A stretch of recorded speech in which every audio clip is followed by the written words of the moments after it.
Bonjour à tous, aujourd'hui on va parler d'un calibre assez connu mais duquel on entend relativement peu parler et au sujet duquel on trouve assez peu d'essais en vidéo. Je veux parler de la 22 Magnum ou encore 22 WRM pour Winchester Rimfire Magnum. Alors comme la 22 long rifle c'est une munition à percussion annulaire de calibre 22, comme la 22 long rifle elle comporte généralement une ogive entre 30 et 45 grains.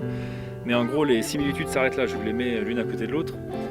D'ailleurs les gens pensent souvent que la 22 Magnum est une 22 long rifle allongée, ça n'est pas le cas, c'est une 22 WRF allongée. Mais en gros les similitudes s'arrêtent là entre la 22 long rifle et la 22 Magnum. La différence majeure c'est que la 22 Magnum a un étui qui a un diamètre un petit peu plus important qui permet d'avoir une ogive chemisée véritablement sertie dans l'étui, contrairement à la 22 long rifle qui a une petite ogive en plomb dite à talon qui repose sur l'étui. Donc en théorie, sa conception lui offre une meilleure balistique que la 22 long rifle. Sur le papier, on se retrouve avec un petit calibre peu encombrant, plus puissant que la 22 long rifle avec une meilleure portée. Le problème, c'est qu'il coûte au minimum 2 fois plus cher, parfois 3 fois, voire 4 fois plus cher. Donc c'est ce qui fait que la 22 Magnum a un petit peu de mal à se positionner sur le marché. Elle est trop chère et inutilement puissante juste pour s'amuser au stand de tir. Elle n'est pas assez puissante par rapport à d'autres munitions du calibre 22 comme la 223 Remington, qu'on trouve d'ailleurs à peu près au même prix. Alors certes, elle est moins bruyante que la 223 Remington, mais la 22 Magnum, on ne trouve pas beaucoup d'offres en subsonique. Et en subsonique, de toute façon, on se retrouve avec quelque chose d'équivalent à la 22 long rifle. Mais par contre, on peut l'utiliser dans une arme de poing, c'est vrai qu'elle est moins encombrante. Niveau encombrement, on peut assez facilement se balader avec des centaines de cartouches dans le sac à dos. Donc là, j'ai 22 long rifle en haut, 22 Magnum en bas, c'est quand même assez similaire.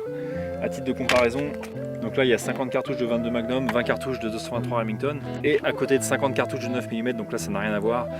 Niveau poids, ça n'a rien à voir non plus. Alors pour la 22 long rifle, ça donne 164 grammes pour 50 cartouches.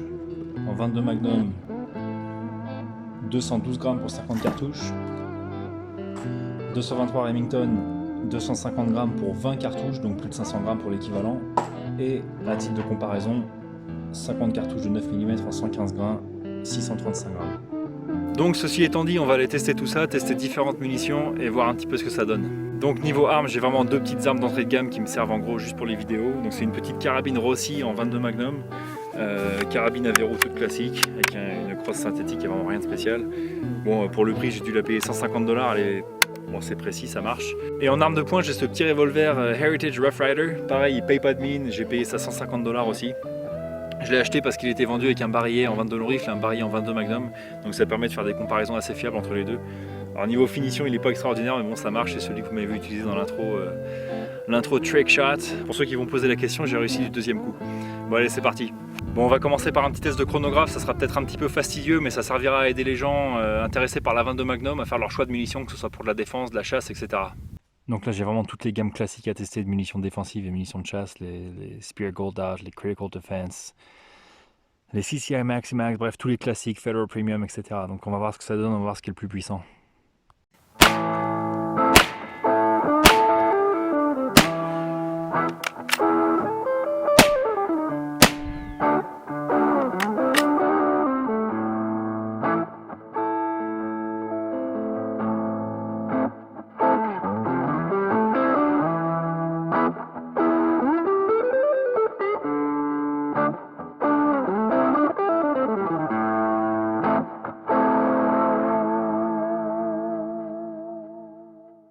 Bon alors je vous mettrai les résultats exacts à l'écran. Pour ceux qui se souviennent des tests avec la 22 long rifle, on avait eu entre 110 et 140 joules au revolver. Là au revolver on a eu entre 150 et 190 joules, donc une bonne quarantaine ou cinquantaine de joules en plus. Et avec la carabine on avait eu entre 160 et 240 joules et là on a eu entre 350 et 490 joules, donc là on a quasiment le double. Bon, il y a eu pas mal de différences d'une munition à l'autre, mais c'est vrai que niveau puissance à la carabine ça commence à devenir intéressant.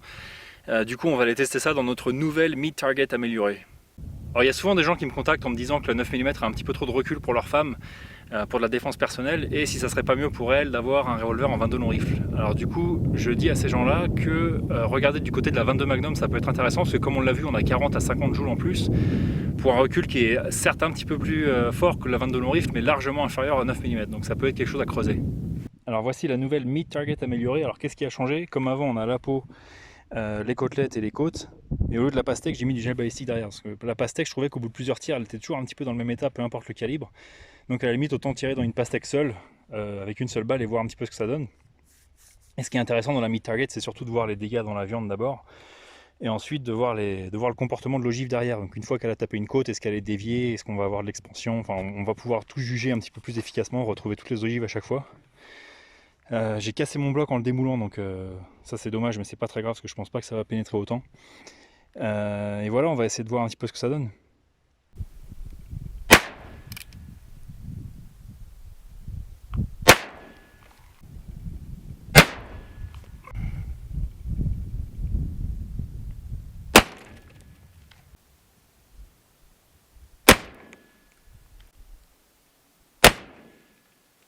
Alors on a des dégâts relativement peu impressionnants dans les pectoraux, on a des trous de calibre 22 en gros.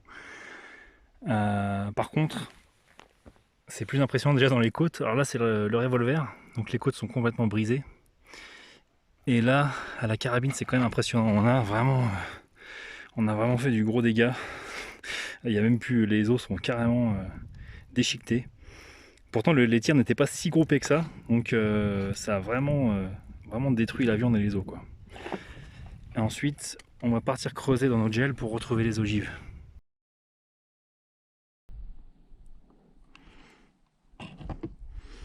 Donc là, on a une ogive juste ici. Là, il y a environ 18 cm de pénétration. On a une expansion impeccable, le projectile est bien déformé.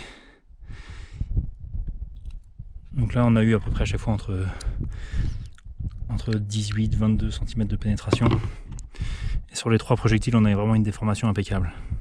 Donc on a quand même une belle pénétration avec le revolver, une belle expansion, une vingtaine de centimètres de pénétration après être passé par la peau, les pectoraux et les côtes, c'est quand même pas mal.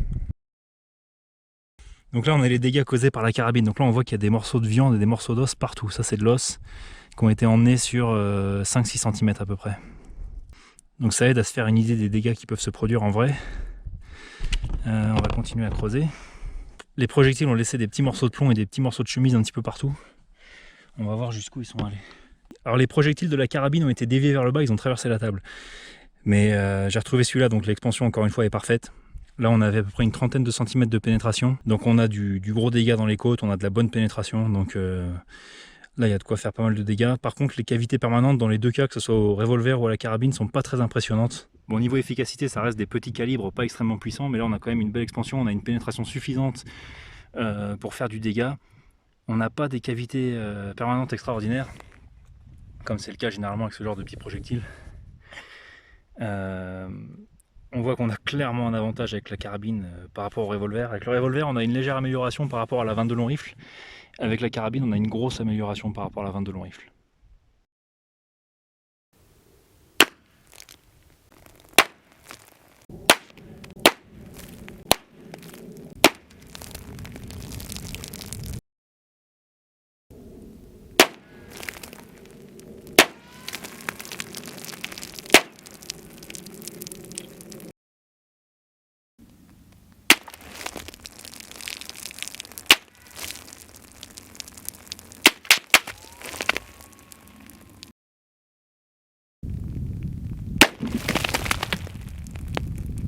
Bon, pour en finir avec les comparaisons, je vais prendre la 22 long rifle, la 22 Magnum et la 223 Remington dont on parlait tout à l'heure. Je vais me placer à 100 mètres et je vais tirer sur 3 bouteilles de soda. On va comparer les dégâts.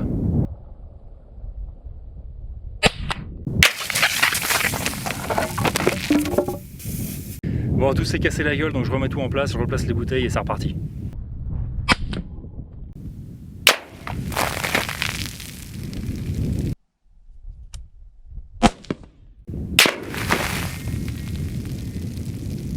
Bon, j'ai visé un petit peu trop haut avec la 22 Magnum, du coup je l'ai complètement décapité. Je vais replacer une bouteille, je vais viser plus au milieu et on va recommencer.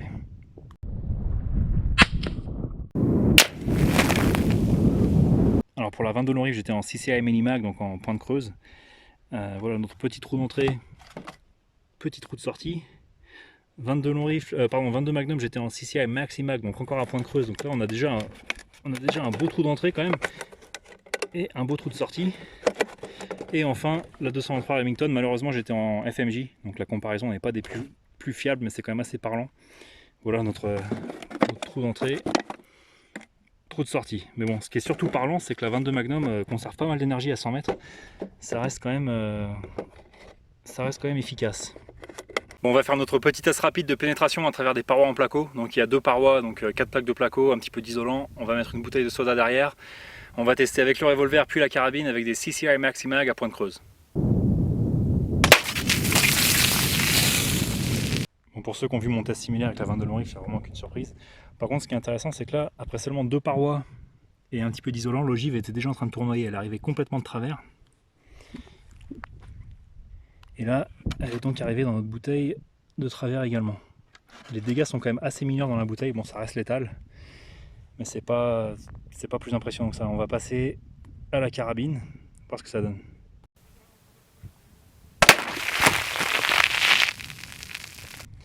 Bon, cette fois l'ogive n'a pas tournoyé, elle a traversé les plaques de placo tout droit et elle a fait quand même pas mal de dégâts en plus dans la bouteille. Entrée, sortie, mais c'est beaucoup moins impressionnant que tout à l'heure à 100 mètres. Donc elle perd quand même pas mal d'énergie en traversant. Et derrière dans le parpaing par contre il n'y a rien du tout. J'ai gardé les plaques Militech 3A de ma dernière vidéo, alors elles sont certes pas mal abîmées mais il reste des endroits où elles sont à peu près intactes, donc ça va suffire largement pour tester. Bon, ça sert à rien de tester le revolver, c'est sûr que ça va l'arrêter. Par contre je suis curieux de voir si ça va traverser avec la carabine, avec la vitesse que vont prendre ces petites ogives en FMJ, donc on va voir ce que ça donne.